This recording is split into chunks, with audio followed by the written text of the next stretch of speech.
Hi, I'm Rashad, I'm Kesha. and this is Hanging with the Joneses, episode Is it 18? 19? 19? 19. Oh, we losing count. Episode 19. It's been quite the journey. And today's gonna be a doozy of a topic. No, it's not. Yeah, I mean, With your anti-racist social club shirt. I mean, it depends on how you feel about, I don't know. We'll see. But anyway, again, we're going to be talking about. Colorism. All right, so LCSW, therapist, clinician, social worker. Explain to us, just give us a working definition of colorism. Colorism usually happens within the black community. When there's darker and lighter skin, that one perceived that having lighter skin is being closer to white, so they having more privilege than someone who's of a darker skin. And before, the history was a paper bag test. If you were lighter than the paper bag test, you can get into certain organizations or outings. If you was darker, you was considered dark skin, and you didn't have those same privileges. So as growing up as a kid, I never experienced colorism. How about you? Being that you're past the paper bag test, I wouldn't.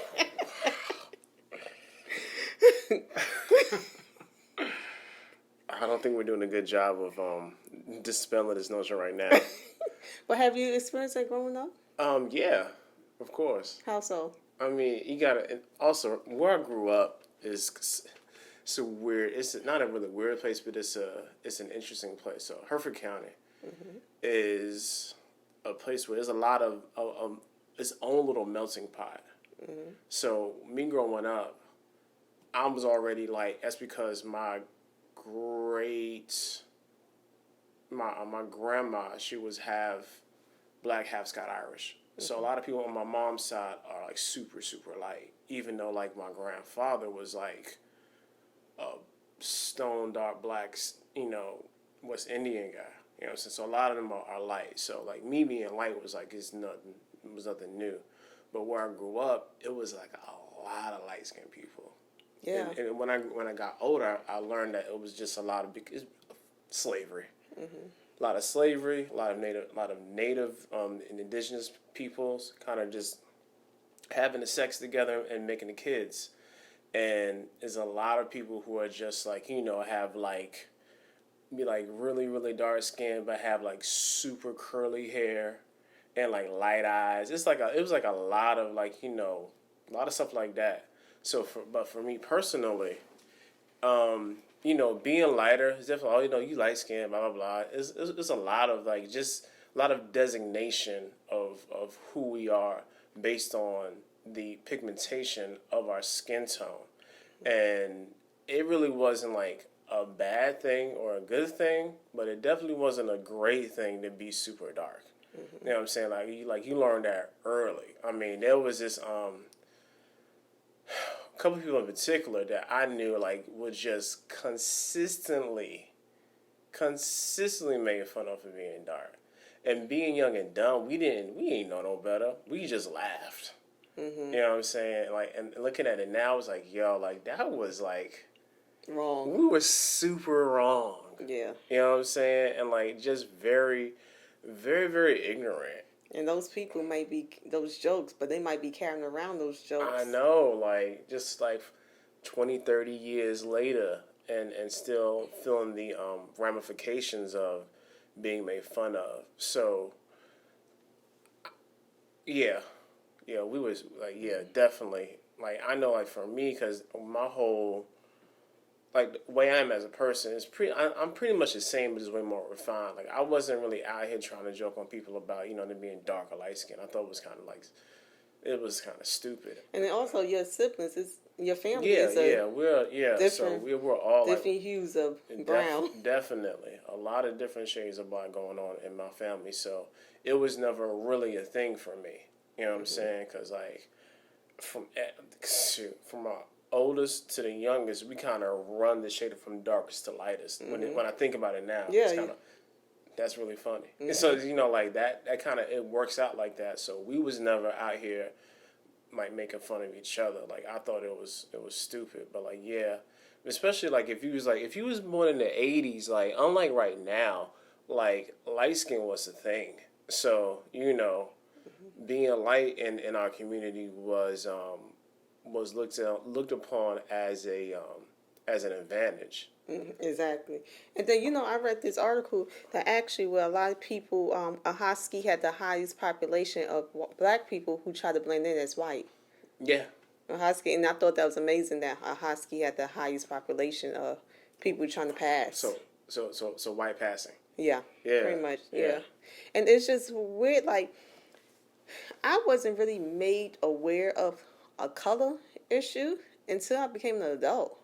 Like, to me, and then I have like siblings and family members who was like, "What? Yeah," and who are darker skinned. They were like, "You don't know," and they tell me their story, and I'm like, "We was in the same household." I was just so oblivious to it, like I didn't hear it or see it. But when I got an adult, is when I experienced it, and which is the weird part because you think as a younger person, but I didn't experience it till I was an adult. When we had our first child, our children. Also, going back, my siblings, I always tell my mother that she had the Rainbow Coalition because we're all different shades from light to dark. And my father's darker than I am, and my mother's lighter than I am. So I'm like right in the middle. But we have all different shades. Get married, have our first child. Our child is light. I would say extremely light, but then we had a second one. It's like, oh no, you're the lightest. But extremely light. And we was at a game at our college, and someone came up to me, one of the, I don't want to say kids, I think it was the alumni too, I think he graduated, and asked me, how can such a dark person have such a light baby? And I was like, like I was stuck, like, what? This is real? Like people do stupid stuff like this? And I asked him, I said, well, how can a brown cow have white milk? And he just kind of looked at me like, what? And then he went on his way. But I felt like because my children were lighter, that they got special attention. That, sometimes, be honest, white people were extra to them, really identifying them. Oh my gosh, I'm sick. Oh my gosh. I was like, I don't think if this was a little brown baby, they'd be so extra like this. And in fact, when we had our brown baby, they weren't so extra like that. To the comparison. And I used to get a lot when I'm with my children because my first is light skin, my second one is even lighter. Are these your children? Are you babysitting? And I'm like, what? Because kind of in the back of my head, like, are you saying because they're light skinned and I'm dark skinned that these can't be mine? Yeah. So and then our household, I was the darkest person in our household. Had my third child, and lo and behold, she was brown baby. She was golden brown. It was so bad that, because I really desire to have someone who was close to my pigment. And when I had one, it was so bad that when I had her, my gynecologist said, here's your chocolate drop. Remember, as soon as she came out, he was like, Kesha, I think you got your chocolate drop. And I was like, look at the ears. We got one. We got one. We got one. But in that film, and then going back even to colorism, I always taught my children, it doesn't matter what shade you are because we're all different, we're brown. And especially, you two have the same parents. So no matter what shade you are, you came for us. So you are us. When my first daughter was younger, you remember that conversation? She was like, Mom. It's like, yeah. She was like, your skin complexion is ugly because it's so dark. Remember that? Vaguely. I remember because I saw boo-hoo in the car. We were in the car. And I said, what? She said, yeah, all dark colors are ugly. And I started crying silently to myself. Holding myself like, what? And the thing, it shook me because we were so careful not to talk about colorism because I want her to see people and not a color. No, so I want to see no matter what color you are, black, white, whatever, that we are still people. So when she said to me, I said, where did you get that from? And I really think it was at an age, I don't think anyone told her.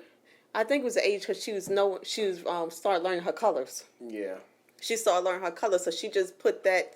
She just came up with that theory in her mind, and Rashad actually took over from it because I was crying too hard, trying to cry in silence, like I didn't want. I don't know why I didn't want her to see that really, and I was surprised that it really hurt my feelings that bad that a little kid said this. So I'm like, so individuals who experience this most of their life, I can see how that left a scar because this was my. I didn't really have any history of as a child experiencing colorism. Nah, and the fact that probably like a 4 or 5 year hurt your feelings. I mean, that was like, kids suck, man. Like, Yeah, I was so mad. But we did have to explain to her that there's many colors, like literally, because she's like 4 or 5. We had to explain there's many colors in the rainbow. You have a crayon box full of colors, and what would it be if your crayon box didn't have certain colors? You're not able to see the whole picture on. You only be able to create a certain picture, and then we had to explain to her as a 4 or 5 year old, you came from mommy belly. So even though mommy's darker than you, you were a part of me. Mommy and daddy was giving you. We created you. yeah, that was very interesting, and that was like the first of a lot of dialogue that our older daughter had that was very inappropriate and harsh. So this is a recurring theme with her. So that's just a character flaw that we try to tweak every now and then and remind, hey, that's not nice to say. But anyway, was she even in school then? I'm not sure she was. I think she was like in daycare, pre-K type. Yeah, because a lot of people was like, who did she get that from? Someone told. I really don't think someone told her. I think she was learning her colors. This is what she surmised in her little mind. Yeah. Yeah. And then when we had that made me change. So, okay, maybe it wasn't a good strategy not to address the different hues of brown. Yeah. So, when we had our second child, it's like when she had it was like, look, we all different colors. We're the rainbow. You see that person? You see, that's a brown person, even though they're light skin. You see that one? He's brown too, even though he's dark skinned. And you see, mommy, I'm brown too. And look, put our hands together. We all different shades, but we all brown. Like we was head on with that one. But I was concerned that when we had our third child, I didn't know if they was going to treat her differently or people was going to treat her differently because she was brown skinned. Yeah, I don't. It's a weird sort of how can I say this? I think your just excitement to have somebody who looks quote unquote more like you as a person, I don't think that you was gonna allow that anyway. Yeah. You know what I'm saying? Yeah. So that part of it was just you just being like a very vigilant mother. Mm-hmm. And going back, our third baby who's brown, more my complexion, she's more like the people you describe, brown, curly hair. So that was the irony. It's like she's really brown, but she has really curly, soft hair. It was like, okay, God, it was like, okay, I'll give you a complexion, but we're gonna give him something. Yeah, it was. Yeah, so it's very. It was. Yeah, it was confounding looking at her, like and that's why like I gotta be honest. Like I love being black, and the fact that we can come together and make this help have a part in making this child, and this child looks so beautiful, and not even saying because it's my child. You know what I'm saying? Because like my child is and children are beautiful, but they can look like this and have their own set of uniqueness and individuality and still be black. You know what I'm saying? Like I don't see nobody else doing it like this. I mean, I'm just gonna be honest. And then it's funny because when we had our third one, people always ask, was she of another nationality? Like, nah. Like, once again, we made this child. They was like, she looks exotic. Is she Dominican? No, No, mommy. No, my grandfather was like... God rest his soul. Rest in peace, Grandpa. He was like, she looked like the people with the turban who read your palms. I was like, what? what are you talking about? But yeah, we were when then there was the other one. It's like, and then our second child, grandfather was like, "You sure is that your child? Cause she's white." It's like, It was a little white baby. Like, yeah, man. he was like, "This baby is white. She is my child. I watched her come out. She's just her daddy's light skinned." And then with the third one was like, "This one look Middle Eastern." It's like, but also he didn't know no better. And well, no, you took it serious. I didn't take it serious. I was hot, yo. I didn't take it serious. I was like, yo, you gotta be quiet, yo. But that was with, like, when I say, because literally when he said for people in his county, that's how they look. That's how our third child looked. So a lot of times people will wonder if she was if she was from the islands, if she looked exotic, if she's Dominican, or literally this is kind of what if she Middle Eastern. Like, Yeah. no, I'm Yeah, from she's Harlem. like super like racially ambiguous. Yeah, yeah, yeah. Looking back at pictures, I'm like, oh yeah, I can see it. Yeah. She had the really big eyes and brown eyes and really, really big curly afro. Yeah, she did. Looking back at pictures, I'm like, okay, yeah, I can see. Yeah. But no, and then even teaching her because she's learning colors. She's 5 years old. She started learning colors. They're like, the sisters asked her. Her sister, like, what color am I? And she go, oh, what she say? I don't even. You're peach. Oh yeah. You're peach. You're peach. What's the oldest? What she called the oldest one? Desiree. I forget. I think she called like a cookie. Yeah. I think she called her like a cookie. She said the middle one is a peach, and she said she's chocolate. Yeah. She said she's chocolate.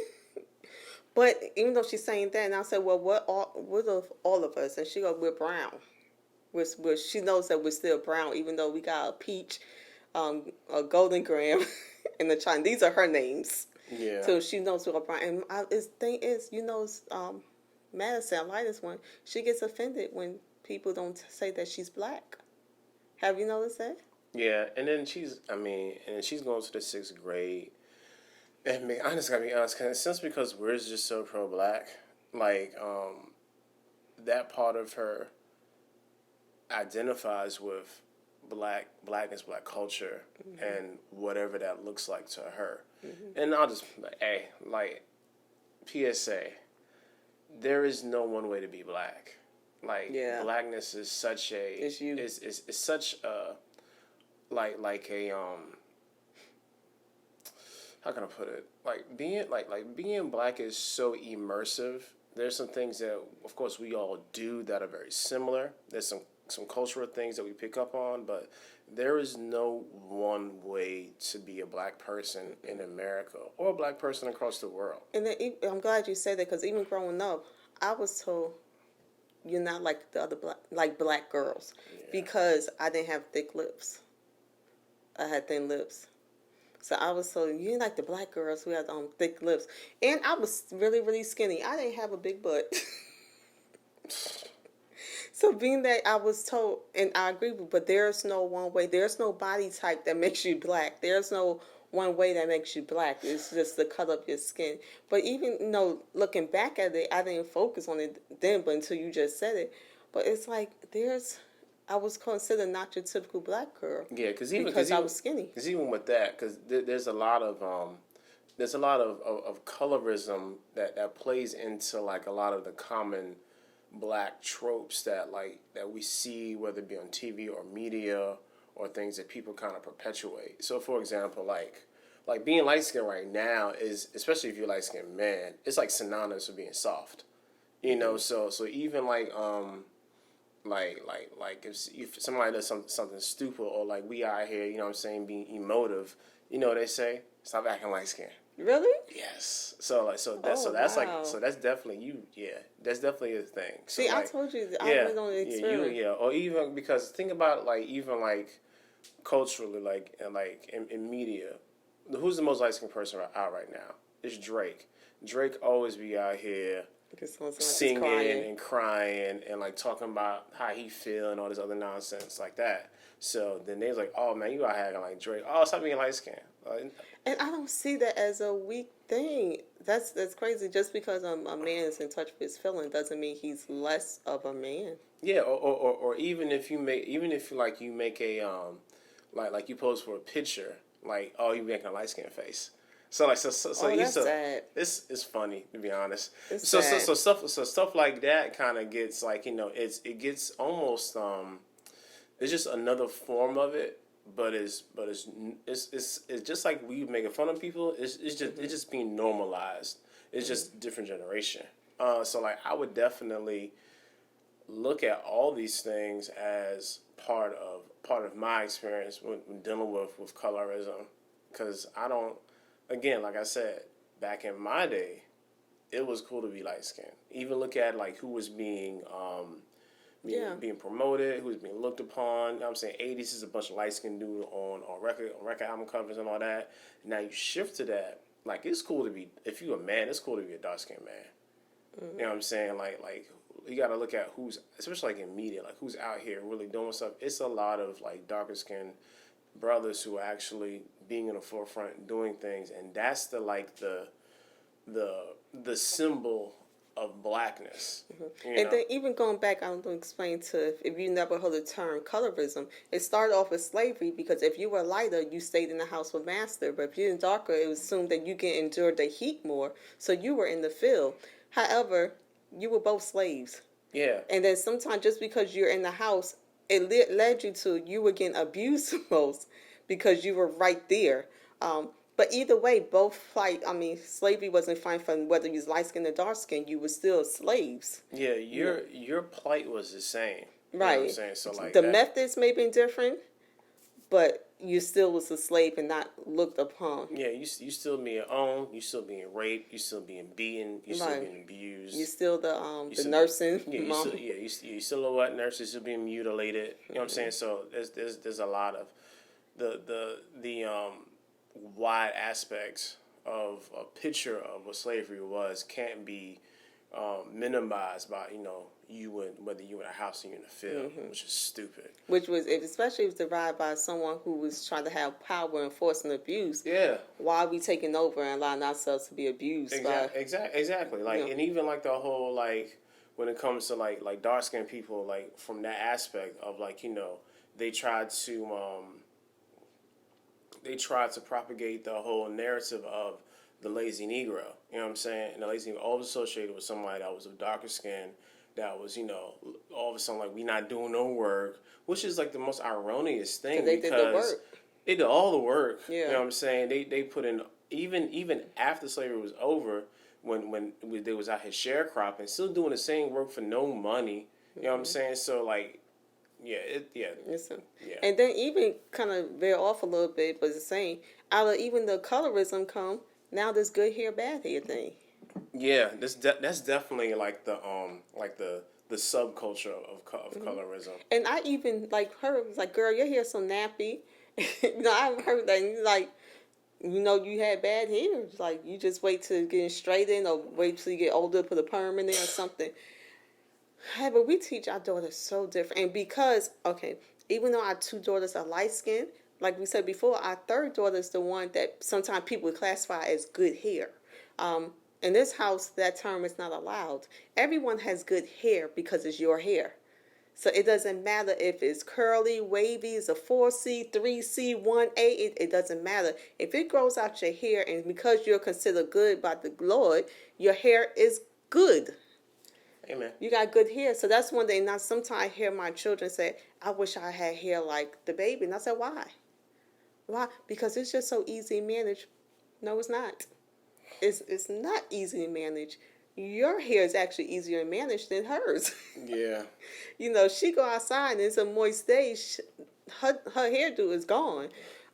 So also that came out of that, and had to have my children stay firm in who they believe, and don't let society dictate that because you're light skinned, dark skinned, good hair, bad hair, that really makes you a good or bad person. I mean, I was so hard on this that none of my children, well, you see, we're all natural, and my children are natural too.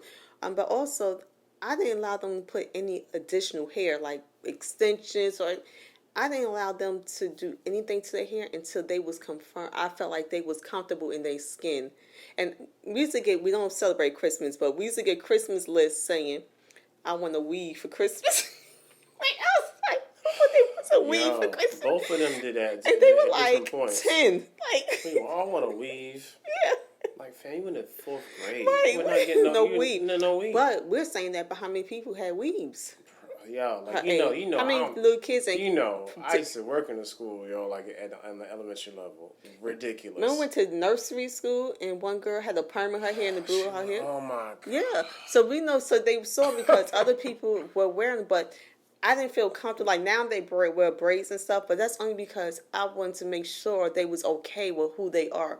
So if you're not okay with who you are and you just wearing this as something as a shield or to cover up to fit in, that's not worth it. I wish I could wear afro. Like even without having my hair in locks, I could never wear afro. It just wouldn't. It wouldn't sit. It would flop. It wouldn't sit. And my hair is a 4C here. It just wouldn't do. But my children are able to wear afros, and I think it's so beautiful. So when my daughter, I saw, she was like, "Mom, I love my hair," and I saw her like taking pride. I was like, now if you want to get braids, I'll let you get braids. If you want to get your hair flat iron, now is the time because I know that it's not her trying to be someone else. She just want to see her hair in a different texture. As of before, she wanted to fit in with everyone else who has straight hair. Yeah, that's good. I mean, because colorism or any sort of ism plays into your sense of self-worth and also self-being. So if you're not comfortable with being who you are and the way that you are made, then you're going to do some sort of alteration if you're not comfortable with who you are. Mm-hmm. Mm-hmm. And what's been our motto?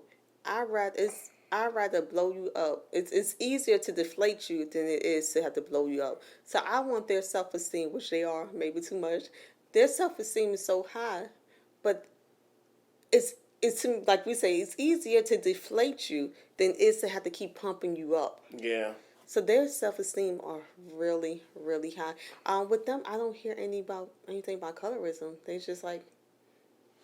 Nah, even not amongst them. Yeah, not amongst each other. No. They're like, we're sisters. Yeah. You know, not amongst it. Even then, I told you the baby is like, you're Peach. You're graham cracker. You're this. But it's still like, you're still brown. She doesn't know the difference. She's not there yet. She knows the difference, really. And she doesn't know the difference is she has, quote, unquote, good hair. It doesn't matter. No, it's not even a topic of discussion. No, because everybody in this house have good hair. We don't do. And I do not use the terminology nappy. You would not say your hair is nappy in here. I don't like the terminology. People can have it the way they want to, but I do not tell my children they have nappy hair, and I don't allow them to tell them themselves that their hair is nappy.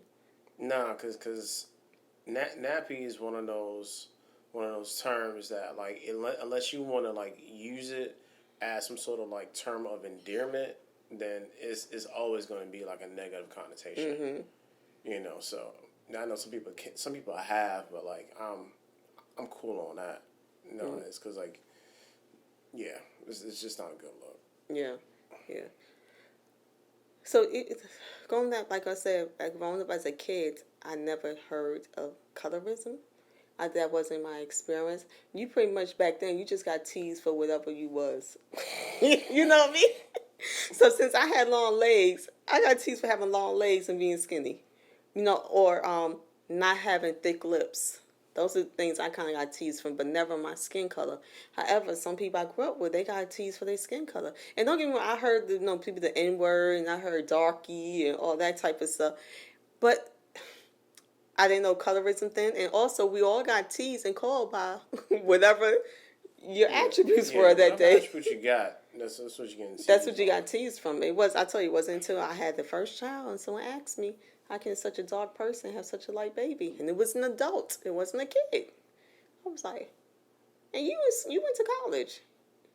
A black college. A black college. That's a class. teaching you all about African history. You really?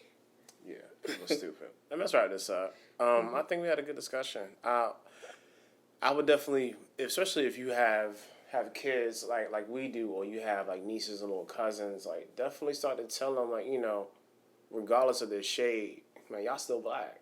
Y'all can still have the same sorts of struggles and issues that from the darkest to the lightest are gonna have to deal with. So, And I'm not in for you are not your hair situation. Yeah, Yes, yeah, you are. yeah, You're your whole. But to me, you're your whole body. Yeah, However, it shouldn't be mixed up of a texture. yeah, ain't no India Aryan out here. Yeah. You know what I'm saying? Like, so you are who you are in your totality. Your hair's your crown. In your totality, whether you don't want no hair or not, you still are who you are. And I want people to really just and kind of embrace that and embrace the set of blackness that they want to live in, and that goes from all spectrums of being black. All right. So again, make sure you like, share, subscribe. If you see us on Facebook, hit the thumbs up. You want to follow us, especially on IG. We're trying to get up to 1K real soon. So make sure y'all keep sharing and liking that as well. Patreon, if you want to come support us, financially anyway, we would love it. And we would definitely give you more exclusive content to what we do. Again, Hanging with the Joneses, patreon.com/Hanging with the Joneses. And again, like, we love you guys. We just trying to be consistent and do this on a weekly basis. It's been kind of cathartic for us and therapeutic in more ways than one. Hopefully this will drive good, wholesome conversation for you and your people. Again, we'll see you guys next week. All right. Deuces.